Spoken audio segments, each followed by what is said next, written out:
সিঁদুরের মূল্য আজকের ২৪৯ নম্বর পর্বটি দেখতে হলে আমাদের চ্যানেলটিকে সাবস্ক্রাইব করে সম্পূর্ণ ভিডিওটিকে না টেনে দেখে থাকুন। অর্জুন অচেনা মেয়েটিকে জিজ্ঞেস করল সে কি তার উপর রেগে আছে। মেয়েটি জানাল সে রেগে নেই, তবে তার কারণে আজ অর্জুন আহত হতে পারত এই ভেবেই তার খারাপ লাগছে। অর্জুন বিষয়টিকে হালকা করার জন্য অদ্ভুত কিছু উদাহরণ দিল। ইঁদুর সিংহ হতে পারে, আপেল নাশপাতি হতে পারে, হাত পা হয়ে যেতে পারে। মেয়েটি এসব কথা শুনে অবাক হয়ে যায় এবং বলে যে এসবের কোনো মানে নেই, এমনকি ছন্দও মিলছে না। তখন অর্জুন পাল্টা যুক্তি দেয়, তার কথা যদি আজগুবি মনে হয় তবে মেয়েটির কথাও তো তেমনই, যেখানে সে বলেছে যে অর্জুন তার জন্য আহত হতে পারত। শেষে দুজনেই হাসি মুখে কথা শেষ করে এবং মেয়েটি নিশ্চিত হয় যে অর্জুন ঠিক আছে। কথার ফাঁকে ঘণ্টির প্রসঙ্গ আসে।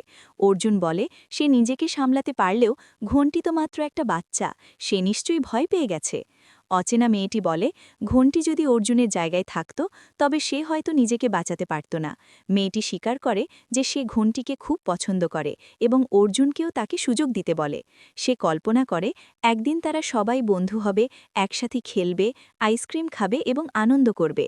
অর্জুন মনে মনে অনুভব করে অচেনা মেয়েটি সত্যিই খুব মিষ্টি এবং কামিনী তাকে একদমই ভুল বুঝেছে। এরপর হঠাৎ পরিস্থিতি বদলে যায়। বাড়ির ভেতরে চিৎকার শুরু হয়। দেখা যায় মিষ্টি ঘণ্টিকে কোলে নিয়ে রেলিংয়ের কাছে দাঁড়িয়ে আছে। পরিবারের সবাই আতঙ্কে ছুটে আসে। দিদিমা, ভাবি ও অন্যান্যরা মিশ্রিকে অনুরোধ করতে থাকে যেন সে বাচ্চাটিকে নামিয়ে রাখে। সবাই ভয় পেয়ে যায়, কারণ সামান্য ভুলেই বড় দুর্ঘটনা ঘটে যেতে পারে। ঘণ্টির মা কান্নায় ভেঙে পড়ে এবং হাত জোর করে মিষ্টির কাছে তার সন্তানকে ছেড়ে দেওয়ার জন্য অনুরোধ করতে থাকে। চারদিকে আতঙ্ক আর প্রার্থনার মধ্যে হঠাৎ মিষ্টি নিজেই ভেঙে পড়ে। সে বুঝতে পারে কি ভয়ঙ্কর পরিস্থিতি তৈরি হয়ে গেছে। সে কান্নায় বলে ওঠে যে সে ইচ্ছে করে কিছু করেনি এবং ঘণ্টিকে দুঃখ দিয়ে ফেলেছে বলে ক্ষমা চায়। ঘণ্টিকে নিরাপদে নামিয়ে আনা হয় এবং সে তার মায়ের বুকে ফিরে যায়। বাড়ির সবাই তখনও আতঙ্কে কাঁপছিল, কিন্তু অন্তত বাচ্চাটি নিরাপদ ছিল। এই ঘটনার পর অর্জুন জানিয়ে দেয় যে সে আর ঝুঁকি নিতে চায় না। ঘণ্টির নিরাপত্তার কথা ভেবে সে সিদ্ধান্ত নেয় পরদিন সকালেই সে ঘণ্টিকে নিয়ে এই বাড়ি ছেড়ে চলে যাবে। কামিনী তখন প্রতিবাদ করে বলে এই বাড়ি ছাড়বে কেউ, কিন্তু ঘণ্টি নয়। তার মতে মিষ্টির কারণেই এই বিপদ তৈরি হয়েছে এবং তাকেই এর ফল ভোগ করতে হবে।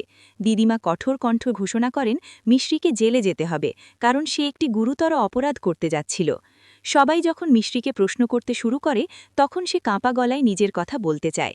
সে জানায় সে ঘরে ঘুমাচ্ছিল, হঠাৎ ঘরের মেঝেতে একটি লাল দাগ দেখতে পায়। দাগটি যেদিকে গিয়েছিল সে অজান্তেই সেদিকেই হেঁটে যায়। সেই লাল দাগই তাকে রেলিংয়ের কাছে নিয়ে যায়। কিন্তু যখন সবাই সেই দাগ দেখাতে বলে তখন মেঝেতে আর কোনো দাগ পাওয়া যায় না।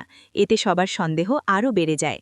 ঠিক তখন কামিনী একটি লেবু সামনে এনে বলে এই লেবু দিয়ে সে লেবুর শরবত বানিয়েছিল। কিন্তু মনে মনে সে আতঙ্কিত হয়ে পড়ে, কারণ সে বুঝতে পারে এই লেবু সাধারণ নয়, এটি তান্ত্রিক কাজে ব্যবহৃত লেবু। এই আবিষ্কারের সঙ্গে সঙ্গেই ঘরের পরিবেশ আরও ভয়ানক হয়ে ওঠে এবং সবার মনে প্রশ্ন জাগে এই লাল দাগ কি সত্যিই কোনো অশুভ শক্তির ইঙ্গিত ছিল। তো বন্ধুরা, ভিডিওটি কেমন লাগলো কমেন্ট করে জানিয়ে দিন।